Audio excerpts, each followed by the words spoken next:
বাংলাদেশ জাতীয়তাবাদী মৎস্যজীবী দলের আজকে ৯ নং ওয়ার্ড উত্তরবঙ্গী গ্রামের এই সম্মেলনের সম্মানিত সভাপতি,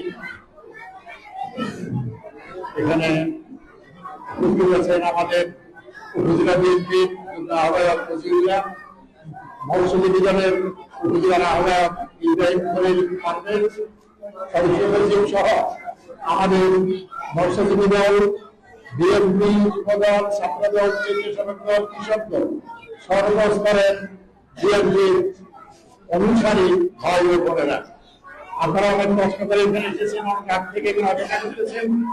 সবাইকে মাজিদুল হাসান দিকে বক্তব্য দেওয়া যাবে না। আমি শুধু এটুকু বলবো, আজকে মৎস্যজীবী দলের এই ওয়ার্ড সম্মেলনে আপনারা উপস্থিত হয়েছেন। অত্যন্ত আনন্দ লাগতেছে যে আপনাদের সকলকে উপস্থিত থেকে। কিন্তু একটা জিনিস সেদিন পুরোপুরি আনন্দ লাগবে, এই যেখানে বসে আজকে আমরা মিটিং করছি, এটা হলো আমাদের ৯ নং ওয়ার্ডের ভোটকেন্দ্র।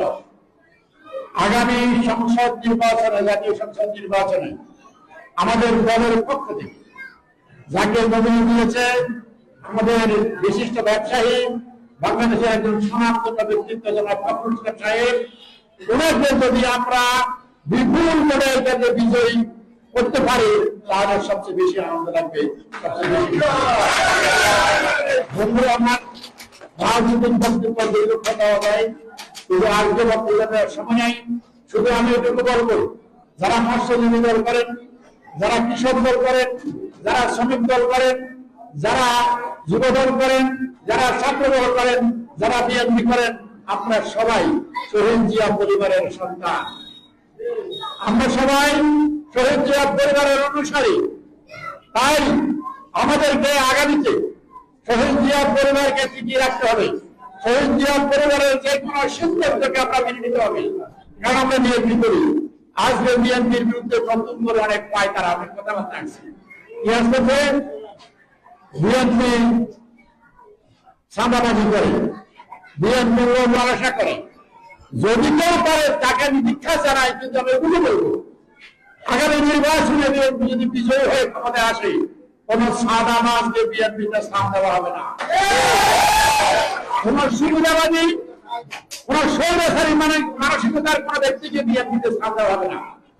বিএনপিতে কারো থাকবে যারা ন্যায় বিচার করবে, যারা সমাজের উন্নয়নমূলক কাজ করবে, যারা সত্য কথা বলবে, যারা ন্যায়ের পথে অন্যদেরকে অনুপ্রাণিত করবে, নিজেরা অনুপ্রাণিত হবে, তাদেরকে রাখা হবে।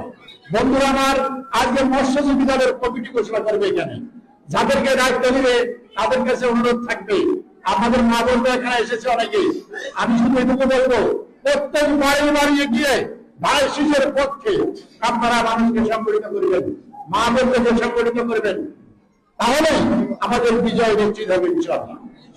কারণ আমরা এই কেন্দ্রে যদি ভালো রেজাল্ট করতে পারেন, অন্যান্য কেন্দ্রে আমাদের ভালো রেজাল্ট হবে।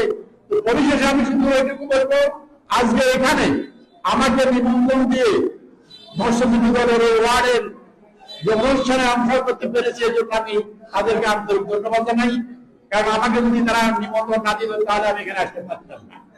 অন্যদিকে যে মন মানসিকতা নিয়ে আজকে তারা এখানে কাজ করতেছে, এই মন মানসিকতাকে আরো গতিশীল, আরো শক্তিশালী করে জাতীয়তাবাদী দলের পক্ষে কাজ করার জন্য সকলকে আহ্বান জানাচ্ছি। এবং আজকে তারা কষ্ট করে অনুষ্ঠান করেছেন, এই সুন্দর একটা অনুষ্ঠান তারা করিয়েছেন, আপনাদের এই কষ্টের জন্য আপনাদেরকে আন্তরিক ধন্যবাদ জানাই। বিশেষ করে উপজেলা মৎস্যজীবী দলের সভাপতি এবং আহ্বায়ক এবং সদস্য সচিব সহ এই সুন্দরপুর ইউনিয়নের মৎস্যজীবী দলের যারা নেতৃবৃন্দ আছেন, তাদের অক্লান্ত পরিশ্রম কষ্টের বিনিময়ে আজকের অনুষ্ঠান, সেই অনুষ্ঠান জন্য আমি সকলকে আন্তরিক ধন্যবাদ দিয়ে এবং আমাদের পক্ষ থেকে আগামীতে আমাদের নির্বাচনে ধানের শীষ সরকার পক্ষে যারা